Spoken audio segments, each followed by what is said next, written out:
Di sebuah bangku ungu duduk seorang gadis remaja yang sedang menikmati kopi dan memandangi arah luar rumah. Dia berkata, "Ayah, sudah janji ini tahun terakhir. Ayah bekerja di laut yang 2 tahun sekali kembali dan bisa berkumpul dalam keluarga." Mita pergi menghadiri tempat berkumpulnya orang-orang pecinta tari di sebuah tempat yang asing. Tapi banyak yang hadir di sana. Follow 서로에게 정신을 위로 따스한 색깔은 그스킬로 변함없이 나는 여기 over. Alright. Tiba-tiba saja tubuhnya berada di ruang sempit seperti dalam dinding yang menelannya. Itu sangat aneh dan mengerikan.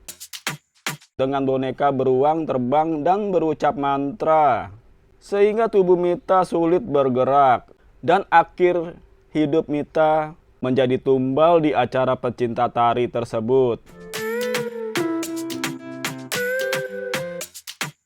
Beberapa hari kemudian, ayahnya Mita, yaitu Sam, pulang ke rumah. Dia sangat menyesal dari kabar sekitar rumah, anaknya tak kembali. Itu buat Sam yang sangat menyayangi anaknya sangat frustasi.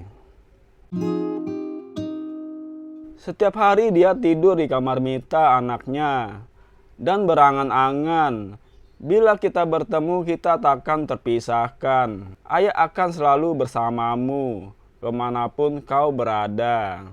Sam bermimpi. Mita datang ke dalam mimpinya dan berkata, "Ayah, aku akan bersama ayah." "Siap ya, ya." Sekejap saja ayah yang malang itu berubah wujud menjadi Mita, dan dia langsung terbangun karena suara petir yang menggelegar. Sam bertanya-tanya, tadi ia bertemu anaknya yang mengatakan akan datang. Setelah Sam sadar, ada yang lain dengan tubuhnya. Ia bangun dan menghampiri kaca.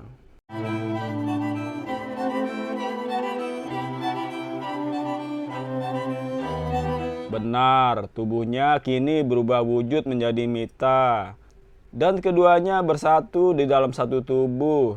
Setelah kejadian yang sulit dipercaya, anaknya kembali. Mungkin tekad Mita yang begitu kuat untuk berjumpa dengan ayahnya, hingga sisi goib lain yang memungkinkan keajaiban ini terjadi.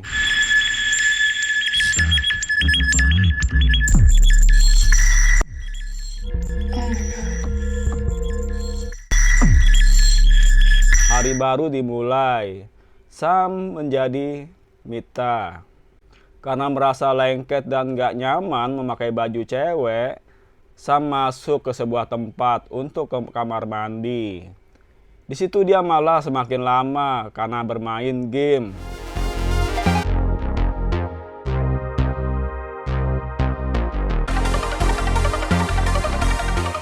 Setelah waktu semakin sore, dia beranjak pulang.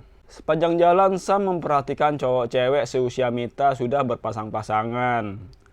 Hari berlalu, Mita jelmaan Sam mendatangi sebuah kafe yang baru buka. Di situ ia hendak memesan makanan, namun lantai yang habis dipel buat dia terpleset.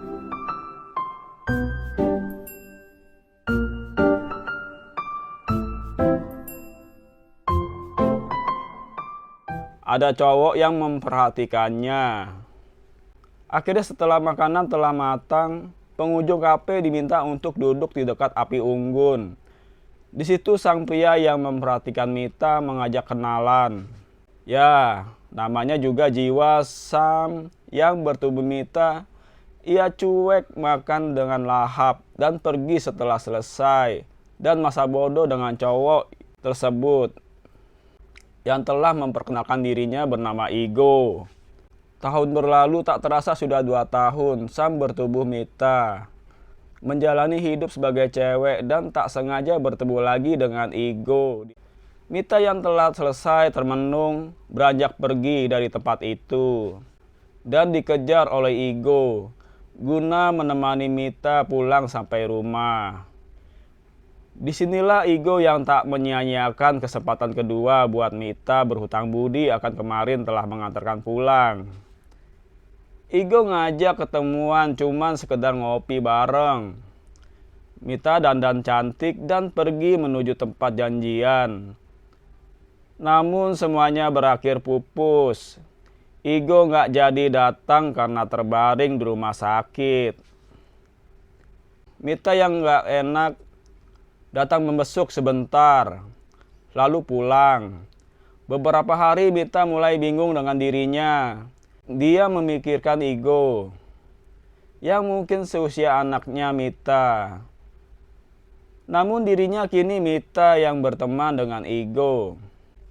Suatu hari sedang asik membaca, rumah Sam kedatangan tamu. Tidak lain adalah Igo. Ini jadi buntut panjang karena Sam terlalu kasih harapan Igo. Igo terlihat suka kepada Mita. Mita yang sangat gugup dikunjungi oleh seorang cowok. Ia menyetel musik. Ini malah menambah momen romantis. Hingga di hari itu, Igo nembak Mita.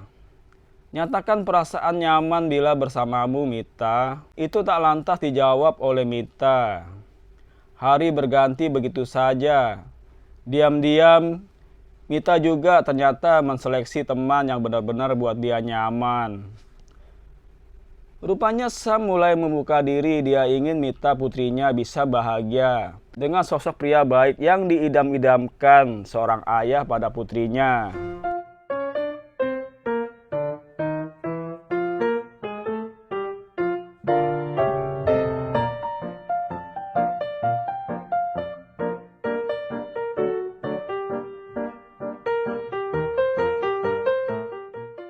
Mita kini mulai memilih Igo sebagai pilihan dan ngedate di sebuah karaoke. Naluri Sam belum juga hilang dalam sikap Mita. Ngegame di saat pacaran. Igo nampak bete banget.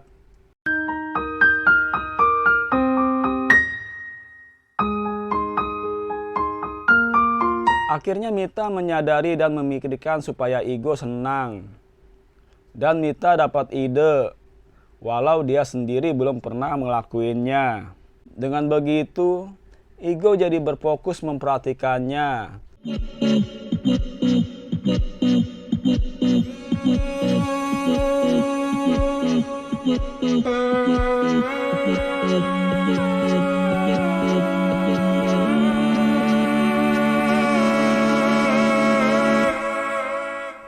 Memang Mita gadis yang sangat cantik dan seksi. Kenyataan demikian yang buat Igo tergila-gila pada Mita. Walau kenyataan sebenarnya dia tak mengetahuinya. Malam makin larut, Sam merasakan malu. Tapi dia sangat berfantasi dan ingin bertemu lagi dengan Igo. Ya, di sini Sam yang bertubuh Mita telah tidak jijik lagi bersentuhan dengan cowok. Igo dan Mita menikmati musik dengan berpelukan. Hari-hari berlalu di pinggir pantai yang dulu pernah keduanya dipertemukan. Mita jelmaan Sam ngajak Igo mencari kerang. Mita sibuk mencari kerang, dipanggil Igo yang telah mempersiapkan kejutan kecil. Igo bertanya, berapa banyak yang kau dapat, Mita? Sambil menggapai bahu Mita dan merangkulnya. Saat keduanya berdiri, tepat di bawahnya susunan kerang yang melingkar menyerupai bentuk hati. Buat Mita kaget. Lalu pergi berjalan-jalan kecil di pinggir pantai. Dan disusul oleh Igo yang mendekati dan menggapai tangan Mita. Mita sedang tidak bermimpi. Sam kini benar-benar menjadi Mita. Mita telah jatuh cinta. Lalu keduanya menatap ke sebuah jangkar kapal. Dan di situ mereka saling...